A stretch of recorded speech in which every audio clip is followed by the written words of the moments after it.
Hi guys, welcome to another Woodworking Wisdom. It's Wednesday afternoon. We're going to keep going where we've been in the last few weeks. So we've been looking at sharpening stuff. What can we use? Oil stones, water stones, diamond. Okay, we've looked at quite a lot of different things. Two of those areas need some maintenance. They need a little bit of a workout. Bit of a problematic thing. And what we're looking at in reality, we have an oil stone. In my little trough here, because we use quite a lot of them, have some water stones. Okay. These two methods of sharpening, if you don't maintain them, going to actually cause you more problems. So first of all, let's look at the problems a little bit. Okay. So I'm going to do the oil stone, going to come right round to there. Okay. We're going to go to camera 4 and have a look. Now we put our oil stone on here. It actually looks visibly quite flat to the naked eye.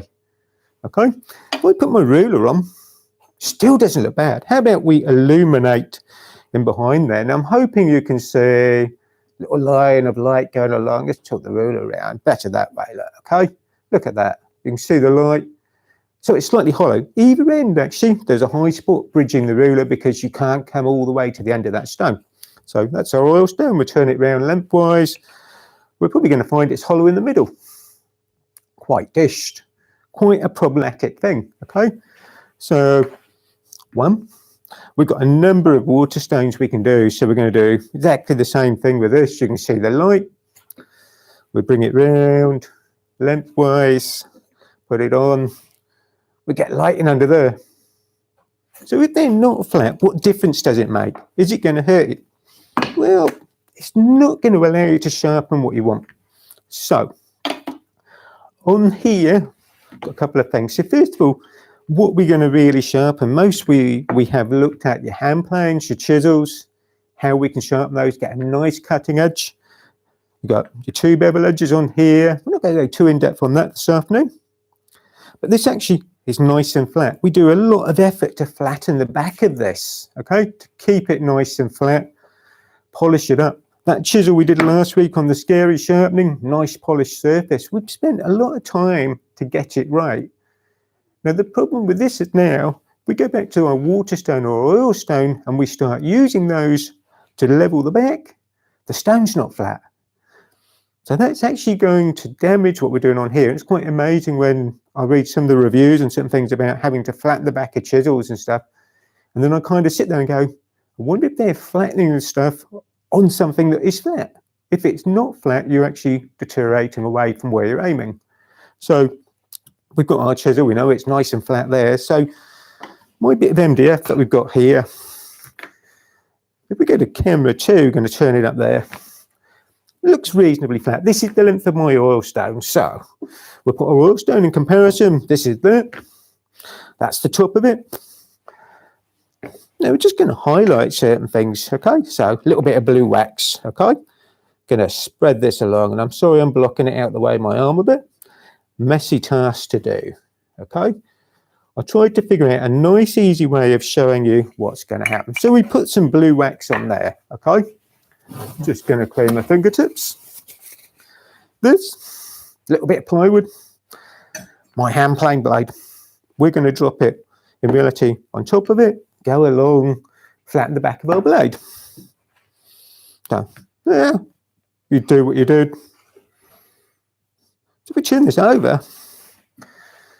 Okay, just going to go, okay, all right, Ben, I think you can see, we might go camera 4 as well. Let's just go to there, see what it does. Look at where the blue is. Only a few little spots. So in reality, if we did this with the back of our hand plane, you're only touching the outside edge. You actually start to dish that blade. You're deteriorating away from what you want to do. Now with our hand plane, okay, is it that important? When we start putting the chip maker on top, it's not going to meet. It's not going to, okay, so you're not getting that pressure all the way along. All because in reality, the stone's not very flat, okay? So you can see the whole aspect of how that little block of plywood, where things are touching, it's exactly the same as that oil stone or a water stone. So, okay, we'll move that out of the way. Get rid of that mess. It's hopefully served its purpose and you can hopefully see where the problem is. Okay, next thing with this. don't do this on the kitchen table, okay? This is going to be messy. So first thing, need something to stop the mess getting on your workbench or whatever. That's the only reason for this nice rubber mat, because I know this is going to create a mess. It also means things don't slide about. Okay, next thing, you're going to give your stones a bit of maintenance, refresh them, a little bit of a workout. The good news, helps you as well. A little bit of effort on this will be good, okay? So how can we do this? We're going to show you a number of different ways of getting to that end result. So let's do an oil stone, okay? We've got that. We need to flatten the top, level it back. A couple of things we can do is most basic way, okay? We have glass plate, okay? It could be the granite block that we used last week, but something flat and stable, okay? Got a little bit of water on the bench underneath, just off that water stone we put down. We want to wetten the surface of this, okay? We can then use, and this is the most simple way of doing this, some wet and dry abrasive, okay? So we've got a sheet, 180 grit, could be 240, somewhere around there. Going to push it down. Now the water will start to bond that down a bit for me, okay? Now we're using oil stone, so we need something to lubricate it with. So this is some honing oil, okay? Same thing you'd use actually to hone the oil stone with. Going to keep it in the wood holder, upside down, okay? Going to go back and forwards, okay? Now this takes a little bit of time. Now my original oil stones and water stones, or definitely oil stones when I went to college, ended up in the bin because they were that warped. That distorted in shape from where we'd actually hollowed them out in the middle. So I'll keep going. Now, in reality, like I said, you can see the mess. If we don't level them and you keep going, you might as well be sharpening on a banana. It's that kind of shape. Okay, hollow underneath. Well, we're still looking there. I've got a nice hand plane blade that we found. I don't know, it's not going to be easy to see this. On camera 4, it might show in a minute, we'll have a look. But this is actually quite cut. I can roll this. I'll put it back on camera 4 for you in a sec when we go over and let you have a good look. That gives you the idea of what's happening with it being a hollow, okay? All right, that gave me a chance to get my breath back a little bit. So, back and forwards. Okay, using all of this. And this is quite a chore, all right? I don't enjoy doing this, but it needs doing. Now, what we actually done, where we actually started to touch, hopefully, and I can see it a little bit on there, I'm just looking on the screen in front of us, little corners. You can see those, okay? That's what we've hit. So, back on, okay? Like I said, you need to do it on something flat, something where that mess isn't going to affect everything else. Don't go doing it on the kitchen table, like we said. We're sliding forward a bit. Okay. Now it's about the most basic way we can level this stone. Okay. I'm just going to slide this off. I've got to put it back in there for a second just to get it out of the way. We can get that back out. As things have developed though over the years, possibly a few newer ways, but it depends on what you want to invest in. So wet and dry paper, something flat, that's quite easy. If you have lots of these, so lots of oil stones you want to level, you can even get things like lapping plates. So this is a steel plate. This is a DMT diamond stone in reality. So like the diamond files we used to sharpen with, this is way too coarse to sharpen on. This is 120 grit. You'd never push things on, you won't get a sharp edge. This is about a lapping plate, about cutting back things, getting them flat. This is nice and flat. Again, we need to use something as a lubricant. So this is the lapping fluid, okay? Let's have a look on there, okay? Looks okay. So we're on lapping fluid.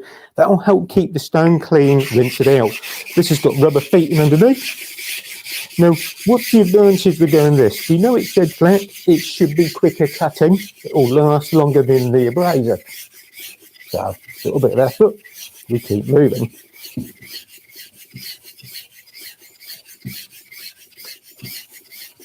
Now, I wonder how many of you have got oil stones out there that of this kind of shape.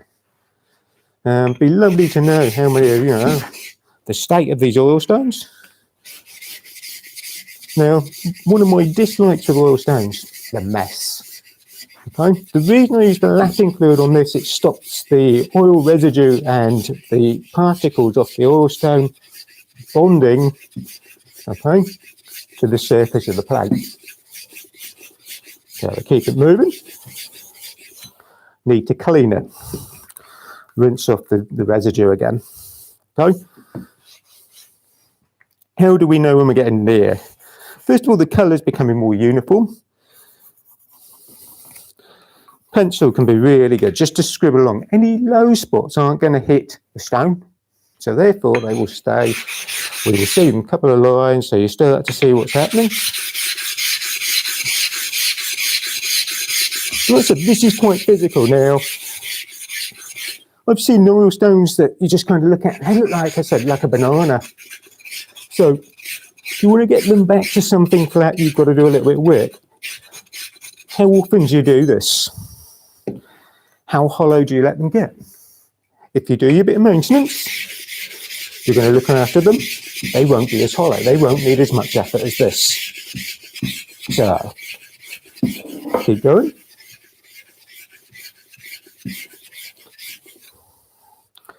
We're getting somewhere.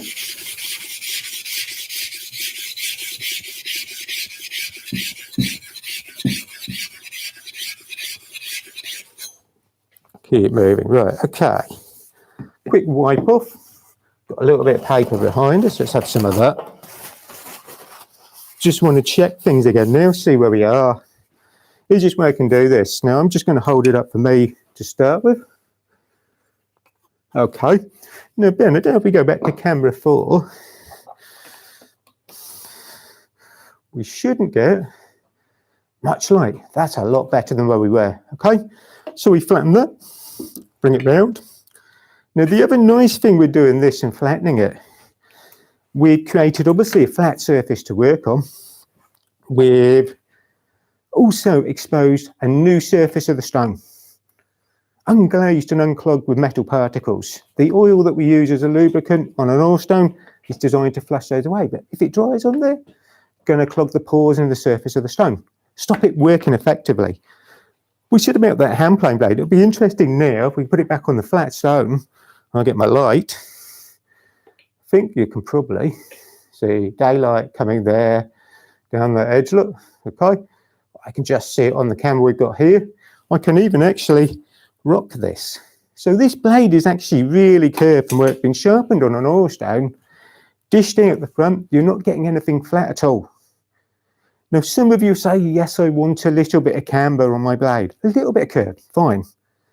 I prefer to have a little bit in either corner, not a dish shape to the whole blade.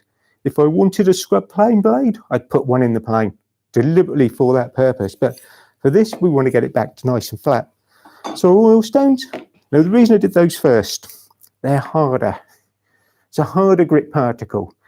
The resin bonding that they use with these now, it's designed and it's classed as a hard type of stone. They don't wear away quickly. So they will hollow out, but also means they're harder to level back. So the diamond stone we use, they're really good for that. And that is what it's designed for, is something to level back all water stones, okay? So we've done an oil stone, going to move that about. Okay, well, water stone. Let's put this one back in the trough a second. If you look in here, we've got quite a collection. On my way. Colwyn. Lawrence was asking, is there any form of liquid or something else to clean the stones from oils? What, to just clean the pores out? Yeah. As long as you're using what you should be using as a material, as in to go with it. So, all right, honing oil is designed for that purpose of using with an oil stone. If you give a logical thing, but none of us do this. We sharpen. We put the plane or the chisel back together, we walk away. What's the problem with that? The oil actually is still on the surface. You'd be better off wiping down, at the end of the day, cleaning things up. We all have that habit of not quite cleaning things up at the end of, all right? So it'd be worth, at the end of when you're finishing, think you're doing your sharpening, just wipe that over. Get rid of that oil that's going to dry into the surface a little bit. it will penetrate into there. So with our oil stone we've nailed down, if I start putting a bit more oil on here, we can also wipe off our block, clean all around the edge. A little bit of blue would be good. Get rid of anything in there. If you've got a sticky build-up of oil, you could go with a solvent. So white spirit, cellulose would probably work. Even this stuff. So our lapping fluid, cut nicely through, get rid of that residue. Okay, clean that off. I can wipe over the surface. There's nothing to stop me now, if I'm careful. A little bit of oil on there. Putting the surface on. I can leave that till we finish this, wipe off the excess when I'm done, because that will sink into the stone, get it back to that state of where it was when we started. So just gives you a bit of lubricant when we start instead of having to flood it each time. But worth just getting rid of the excess, okay? When you've finished, if you've made, if you like, a lot of mess, or you get the residue that's got the metal particles, you'll see the colour change. It'll build up as a material, wipe it off, okay? That's worth doing. Okay, so we'll move that over to there. We're going to do water stone, okay? Now again, we've got a few options. We can go back to our level plate, but not with that. I mean, that's horrible now, that's done. Okay, there's a bit of abrasive in it. It's amazing how different that sounds, okay? I don't know if you can pick that up on how this isn't quite as rough. So you've taken the grit off that already quite a lot, okay? Kind of why I changed from when we went from the paper to the diamond stone, because if not, I know I'm going to be here a long time trying to level that back. So, going to lose that. It's a messy thing, okay? Just going to wipe my fingers, get rid of that residue. Right, let's lose the honing oil. Lose lapping fluid. So we got our plate. We could do the same thing we just done in reality with a little bit of that. All right, so this is probably about the most simple way of leveling an oil or a water stone, okay? Well, paper there, a little bit of water. That's the solvent or the liquid that we're going to use with the water stone. So we need something to help lubricate it, collect those particles. Again, let's go back up to there, move a few things to then. Put that one in underneath. Camera 4, Ben, just a sec. Just so the guys can see, hopefully. I've got 3 or 4 water stones in here. All right, this is one of the King brand stones that we've done for quite a while. Since I've worked here, we've sold King brand stones. Very suitable for high carbon steels that most of you have got. Your hand planes, your chisels, Stanley, Marples planes from years ago will all be high carbon steel blades. We can see the hollow a little bit there. Okay, more down here, look at it. Okay, so either end we know would be nice and flat. Up here, definitely going to be flat. In the middle, where we're working, more likely to be hollow. Those of us that use a honing guide, I'm one, right? You can't get right back to the end, so you're going to hollow out the middle bit. Your fingertip pressure and your chisels will affect it. Okay, so we know we've got that hollow. So just showing you really, do you think they've got a pile of stones in this trough? I don't want you thinking I'm cheating. So we've got one there, okay? Pencil line. Now, most basic way we said you could do wet and dry. Again, it's going to eat abrasive paper. Water stones are a semi-friable bond. They're softer than an oil stone. They wear quicker, but they cut we can play with. So we can show you lots of different ways. You can take your pick, what you think's easiest. So abrasive will work. Does need to be wet and dry. Paper backed abrasive, we'll end up with a mushy mess by this point. Up, down, hopefully, getting flatter. Okay, we've still got pencil line out in here. Okay, so we want a little bit more in there. Gonna flush this out. A little bit more water. Get rid of those particles that we're there with. Other thing about doing this, try and use the same grade on the bit of paper. So if you're changing your grade, you want to do a higher grade of stone, rinse this out first.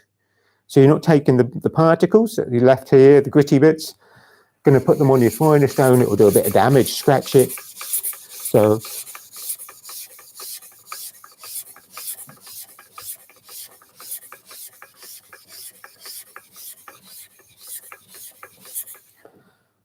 okay, so we're cutting that back nicely. Just going to do new pencil line, just want to make sure. Okay, being quite heavy with the pencil.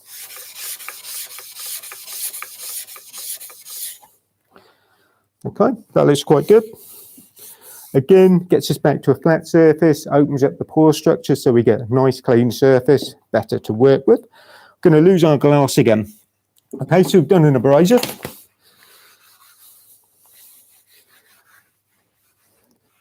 When I first started doing this, one of the things I was told, so flip that over, we've done a line on there.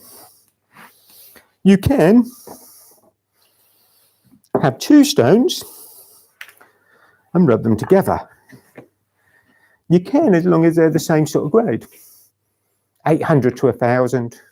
What you definitely don't want to be doing, let's just move a few things about in the try, is take your 800 and your 6000 and rub them together. That will cause more damage to the 6000 grit stone. It will also probably not level the 800 effectively. Okay, so it's worth sticking grade wise, which causes some people that dilemma of, I've only got one of these, I don't own two.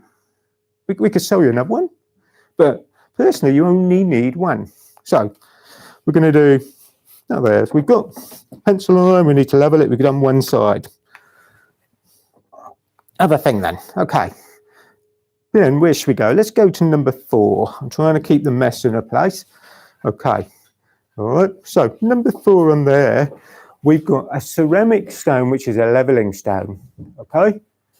That ceramic stone on here, it's got grooves in. This is quite hard compared to a water stone. Feels very different than the water stone, as in what we're sharpening with. This is what this is designed for, as a leveling stone. Nice deep pores on here designed to cut and then rinse out the material we're flushing off the stone. Okay, bear with us, Colin. Woodworking owner just asked, can you just show that diamond stone that you use for lapping? Okay, going to get it back in anyway. So going to use it back in anyway. All right, so we'll bring that back in. We've got a couple of others we can show you as well. So the diamond stones, we will show you a few others. With the water stones, we're just going to go through different ways you get to this result. Okay, so the ceramic stone is a water stone, needs to be submerged in water. Also, the water stones, when you're doing this, need to be wet to do it. Okay, definitely don't go trying to do this with your wood lathe, a sanding disc, and have them dry. There'll be dust everywhere, sparks and everything I expect. So keep them wet, control it on the bench. Okay, so you can see this has got these nice deep grooves in here. Quite a hard material, this. Feels very different, like we said. This feels smooth, this is quite aggressive. Okay, now one of the things I do know online, if people say, I'll put a ruler on it, it's not flat. You're running it back and forwards, it will soon flatten out. It's quite amazing on the aspect of what it does, how it works. Okay, so the reason I like this, quicker. So this actually lives in my water stone trough. I'll get it out and give them a quick rub. How often do you need to rub these? How flat do you want to keep your plane blade? Chisels are a really good example. If I'm going to put a chisel on the back of a stone to take the back off, and I will say, once we get our chisel up to where we were last week, that lovely shine, this is only going to go on the 6000 grit stone on the back. Never going to go to an 800 on there now. I've got it flat and level, I don't need to. So get that to there. Rub this over. Let's do a quick flush. Let's have a look, clean it out. Pencil line. And it's amazing that you think, yeah, okay, you can rub it off, but you get a smear. The water's attaching, yeah, okay, but we actually flush that away nicely. We know everything's flat because we've cut the pencil line out. Real simple way of doing it. Okay, so clean up. Now, if I was doing this, I'd then go to the sink or washing up bowl, clean them all off before I put them back in the tray. Once I've done this with you, look, these will all get cleaned because I'm putting particles into the tray with all the water. Don't really want that. I want to try and keep them clean. So I will flush them off later. So we've done one, okay? That's our ceramic stone. All right, so that's a water stone ceramic thing, an ice bear stone. Purely what it's done for. Doesn't work with the oil stone. Okay. So diamond stones. That's the one we just used to answer the guy's question. DMT one. Okay. Quite amazing. I can flush. I probably need to go with the blue, which is what we used on this. So the lapping fluid will be a bit better and get it cleaner. And this is why I did say to you, this makes a mess. Okay. Where's that? Right. I'll put that down on there. It hasn't actually got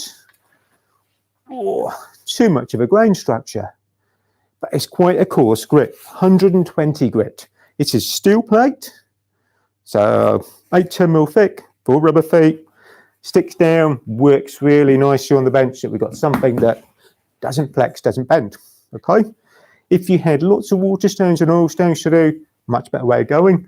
If you're doing oil stones, definitely lapping fluid, because I found the oil stones, when they get on here, the particles coming off stick to the stone. If I use oil, doesn't rinse away, and they actually bond on. I had to give them a wash the other week when we tried this using fairy liquid.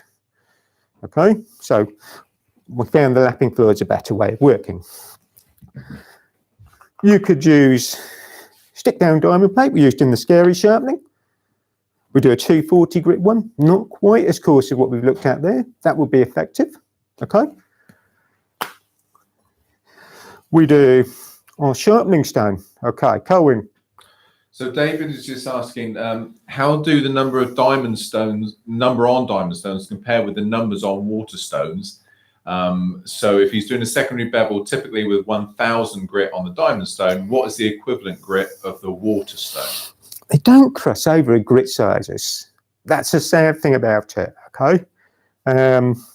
Japanese water stones is graded using a silk screen, okay? And the particle size that goes through the screen is how they grade it. Probably changed now, but that's set down in history from centuries ago. You can remember, these aren't new. The samurai sharpened their swords on water stones. So that's how they measured it. This place is very different, and it's quite a confusing area to kind of get into. I've tried to research this, and it's which way do you go? Waterstone is quicker cutting, okay, as in action on how things are going to cut, so how fast you get that end result. You get a finer edge if you go up in numbers. So in here, the best stone that we've got here, all right, combination stone, bench, can you go? Well done, right? You've got the white and the brown, so it's double-sided. 1000 grits, my coarse side. 6000 grits, my fine side. That will give me a mirror polish. Reflection. I can't get a mirror polish off a diamond stone, okay? But it will sharpen. Next thing, which one of the guys threw in last week when we said about, we're getting at the end of this, you can then go stage further than just a diamond stone, leather strop. That pushes it up again. That polishes that edge. So actually, even actually with a water stone, I still go leather strop. Just to do that last little bit, get rid of that, if you like, piece of tin foil that's floating around on the cutting edge. Refine it right back. So that's quite an important stage, that leather strop. I love water stones because they're quick cutting, sharper edge, okay? And I know I can get to that polish thing. Some of us don't want that. If you're a site carpenter, do you need to have something that fine to cut with? Whereas a diamond stone, really good. It's also more durable. Downside with water stones, as we said when we started doing this as a series, these will freeze at this time of year.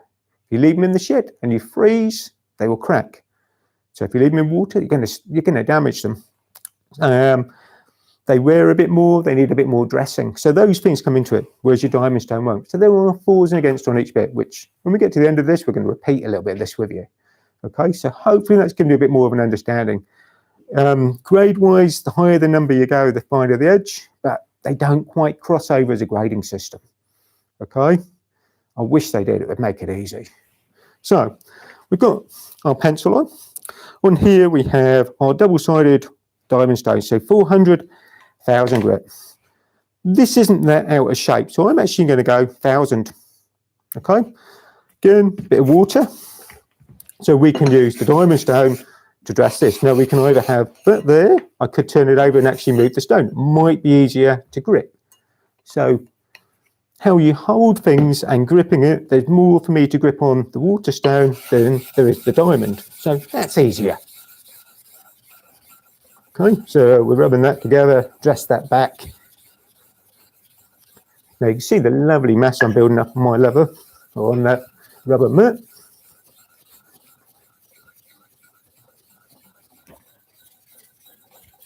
Okay, so dressing this back nicely. We've still got pencil mark on in here. It's amazing how that simple thing as a pencil line works, just to show you where you haven't got. Okay, so again, keep going. Lots of water is quite important on the water stone to do this with. Occasionally in summer I sit outside with a bucket, the diamond stone, the bucket of water, and do this out there so I can flush it straight away, keep it moving. So we know we're doing. Yeah, we've got CP here. He's just saying a word of warning that he's found that when flattening both sides of a waterstone, sometimes the edges can become really sharp. So just to be, if you get a hand slip, it can be an nasty cut. Got to watch that on here. Something we're going to cover just in a sec. So once I've got this edge, the one that we've done already is back in the tray. This side I haven't leveled yet, we do. And it is something to think about. Okay, how you grip, where you hold. I did a piece of MDF for something we're going to need in a couple of weeks, and it holds your vice. I did it up the other day, caught the corner of the MDF, which is just a saw cut, got a tiny cut. So even something as silly as that can be, so definitely with these, something to think about. So nearly there with the level of this, need to flash it again. So this diamond stone we've got on the bench, I think you can see beautifully all these cross-hatching effects on here is designed to flush that away, draw that material off, flush it out, stop it bonding. If we didn't have something like that, you'd find the stone would physically stick to the diamond plate, wouldn't move as easy. So, a little bit to go on this one. Nearly there though. Really gripping there, so a bit more water. Still got a little pencil line in the centre. Takes a little bit of time. Now I got to admit, I hate doing this. This is a chore, isn't it? But unless we get things flat, not going to cut effectively for what we're trying to do with it. So it's worth flattening them back. In here, it's quite a chore because obviously when we do the teaching with the courses, we do a sharpening course. They come and use, they can have a stone. So we've got quite a lot of stones that get abused. Try and keep an eye on them. Okay, just about there now. Need to clean this out again. Starting to stick down again. My rubber mat's doing a good job.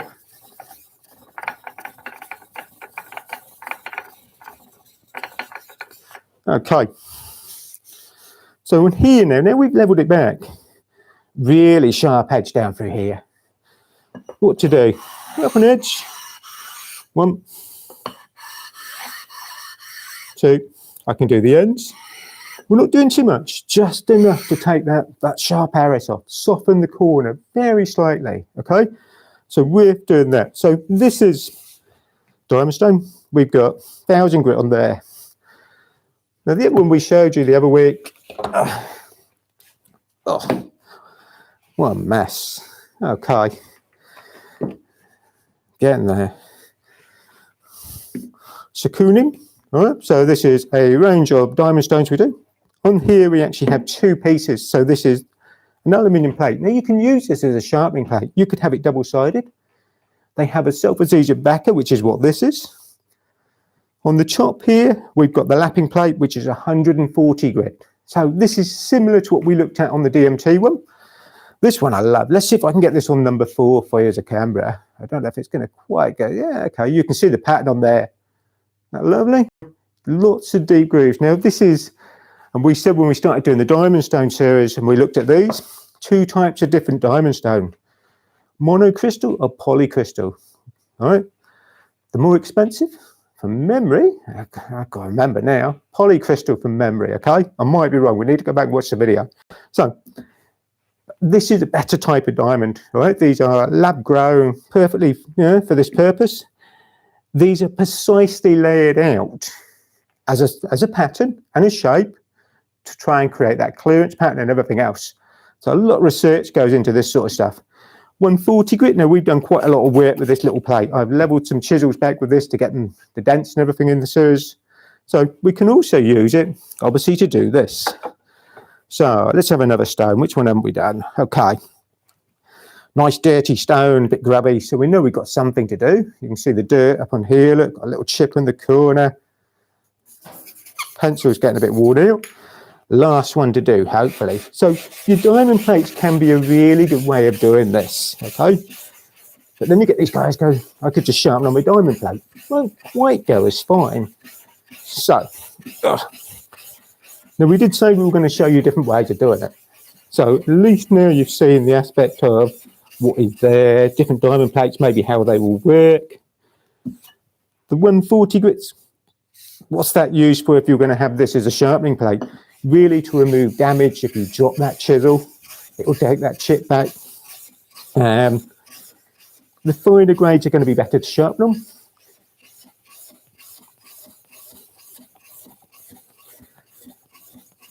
So nearly there. That can feel that pulling nicely.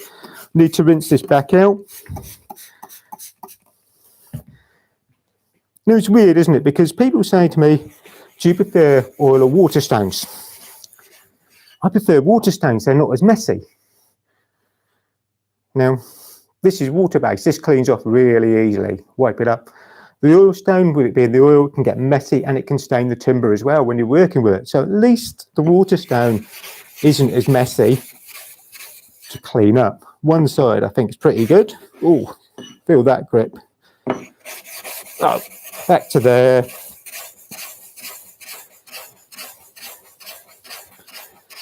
Need to do those sharp corners on the top we've just got hold of. So being nice and careful. Note the action of how we're actually cutting it. Now I know the stone's that sort of shape. Even when we use the glass plate, everything back and forward in one line. No swirls. From with swirling, you're going to rock your wrist, you'll tend to round the stone again. So at least this way, keeping the action nice and equal. That's quite aggressive as a stone, getting that back. Lots of flush out where it starts to drag on the stone, stop it moving. So really effective at doing that. Going to do pencil line, I'm wearing my pencil out a bit now. Okay, should be good.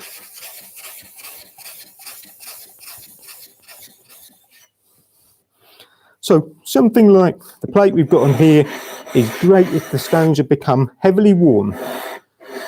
That even sounds really aggressive compared to what we've used on the 1000 grit. Very different noise. Okay, if you like, we'll bring it back over.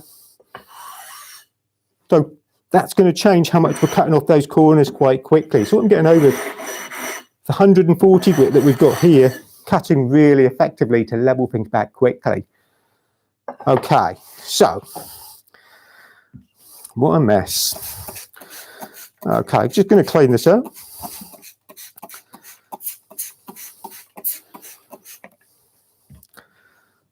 All right, so we'll move them over a bit. Bit more blue, wipe my hands.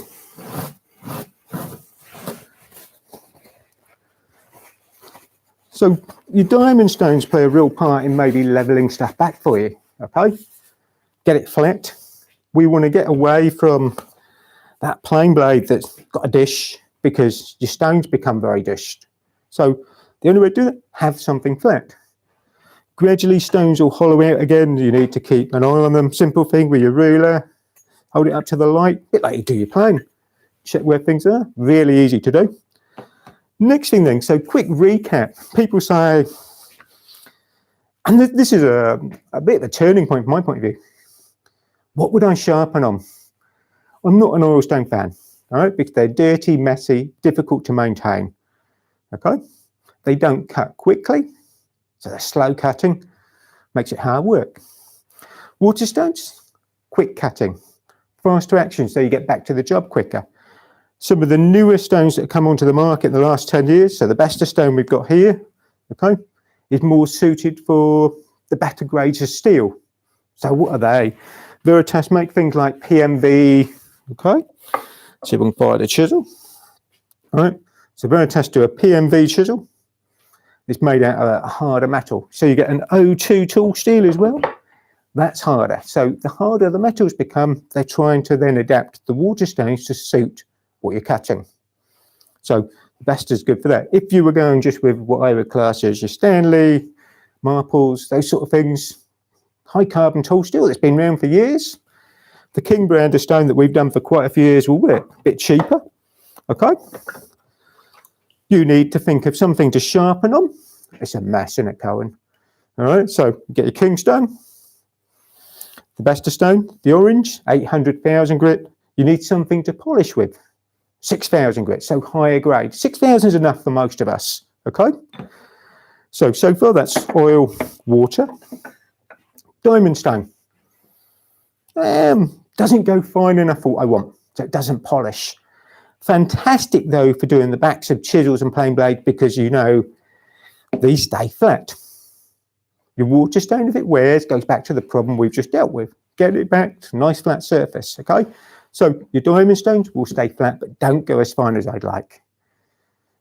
Other thing we did last week, scary sharpening. So let's just grab our plate a minute just to bring things in. Okay. We did that last week, stick down blue abrasive, granite, plate, or whatever you like. Really trying with the idea of this. I love the fact that I can actually get and polish something on a nice flat surface. Get that beautiful shine. Ben, go back to, okay. I mean, this is amazing to get to that sort of reflection of a stick down abrasive. So I can see a real place for that at the moment where I can have a scary sharpening platform to do all my hard work of leveling. My quick sharpening, back to my water stones, okay? Last little bit that's really important, or two bits.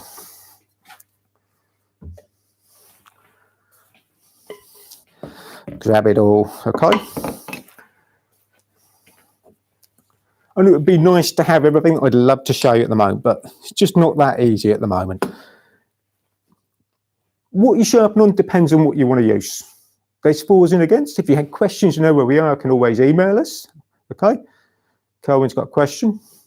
So this is from Grendel, 1960. I have a selection of old natural stones and modern stones. How can I tell if any are water stones? How can you tell if they are water stones?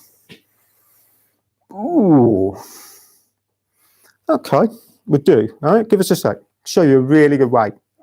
I'm going to hate doing it, but I will show you the way, okay? So, let me just prep for that then, all right? Oh.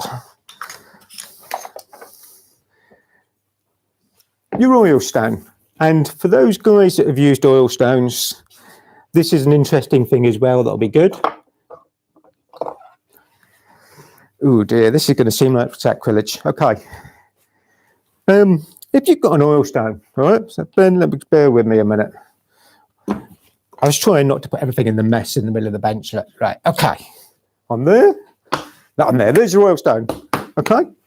Gives you the scope of I knew this was going to end up a mess, okay? So on here, if it's an oil stone and you push into, you don't cut it. It's hard. It's resistant to that, okay? Water stones, as we said to you, are soft. Soft as a bond. That doesn't mean they fall apart. It doesn't mean they're like a sponge, okay? But if we take a chisel,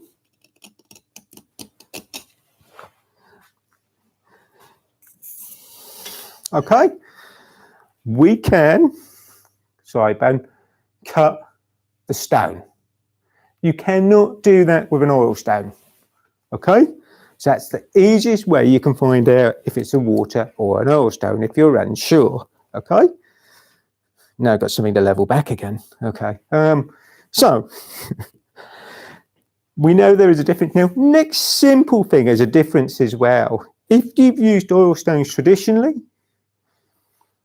if you buy yourself water stones, it's a different technique. Everything on a water stone cuts pulling towards you. So the pressure, there, relax, pull back. With an oil stone, you just go up and down, doesn't matter. If you go up and down on here and you put your pressure in, as you're going forward, you cut the stone, okay? So quite important that if you change things, you have a practice and get into getting your pressure technique right.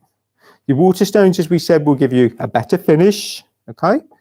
Give you a nice gloss. Your oil stones, definitely harder wearing, okay?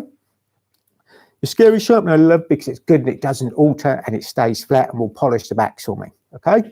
So we did that bit. Next little bit. Got one to get there, they are, okay? Then you could probably go two for a minute. Leather strop, okay? Really important. I always go up to a leather strop. So when we've sharpened on our blade, we've got our sharpened edge, secondary bevel, 30 degrees right on the front, little small bar. I always do the back, but only on the finer grit, so 2,500 or 6,000 on my Waterstone.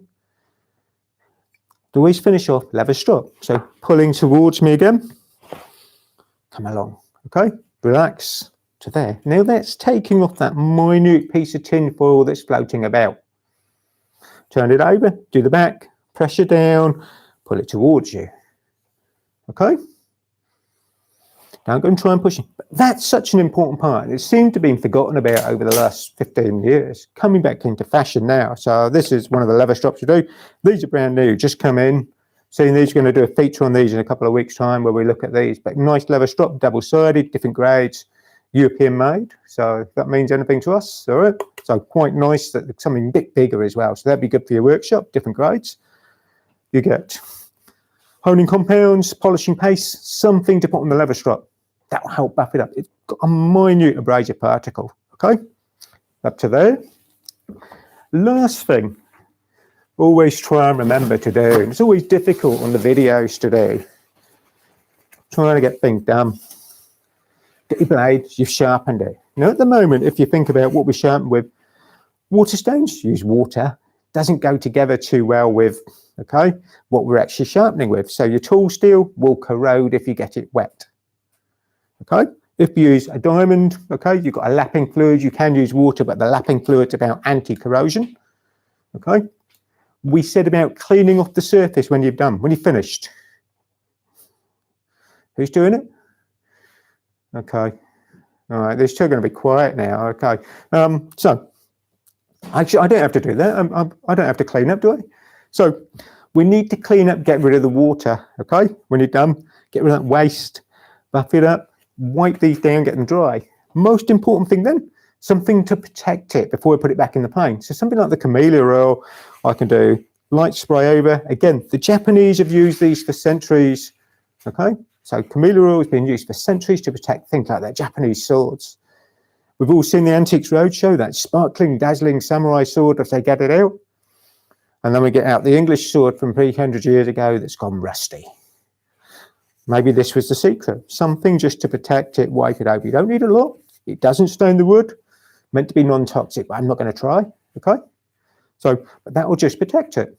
Wipe it over. Okay. Especially with the amount of moisture we've got out. Okay. Major thing, hopefully you've got an idea of what you can use now to level your oil, water stones, get them back to flat. Ideally, you don't want to be sharpening on a banana shape. If your water stones like that, got to flatten them. Really important, okay? That will help you get a nice straight edge on your blades, be it plane, chisels, okay? Nice flat backs. If the back isn't flat because you've gone up and down, your chip breaker is never going to put pressure. So quite an important part, all right? Hopefully you've enjoyed that, given you a bit of an insight. If you have questions or things you'd like to see us do, let us know. We'd love your ideas, okay? We know things are a bit difficult trying to get certain things in, all right, show you, but we'd love your comments. What have we got? Tomorrow, Craig's doing a bandsaw demo. Okay. Next week, Colin will be back in at 3 o'clock to do his Turning Tuesday. Thank you all very much. Hope you've enjoyed it.